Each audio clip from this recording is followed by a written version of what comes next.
आज दिदी ठुल दिदी र मेरो भान्जी चाहिँ थली आउनु भएको थियो मामा घर भान्जी आउनु भयो अनि उहाँहरू चाहिँ स्केटिङ खेल्न जाने भनेर भन्नुभयो अनि स्केटिङ खेल्न जाने भनेपछि ल जाउँ त दिदी भनेर लिएर गएको दिदीको पहिलो दिन यति लड्नु भयो है म त भिडियो बनाउँदै हाँस्दै मुर्छै पऱ्यो कि हाँस्दा हेर्नुहोस् है अब यस्तो लड्छ है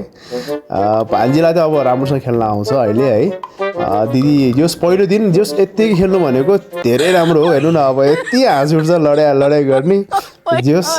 भिडियो बनाउने म चाहिँ अब हुन त म पनि लडे हो धेरैचोटि है तर दिदीले फर्स्ट दिनमै जस यति सिक्नु भनेको चाहिँ राम्रै कुरा हो अब भोलि एक दिन जाने अब भोलिको पनि हामी तपाईँहरूलाई भिडियो राख्नेछौँ सायद मलाई अब दिदीले भोलिको दिनमा चाहिँ अलि राम्रोसँग खेल्नुहुन्छ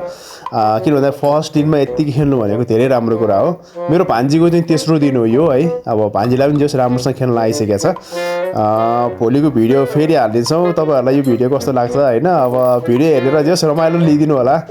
अनि स्केटिङ खेल्नको लागि चाहिँ उमेरले छेक्दैन भन्ने कुरा चाहिँ मेरो दिदीबाट पनि सिकेका छौँ हामीले होइन अब जस मजा आउँदो रहेछ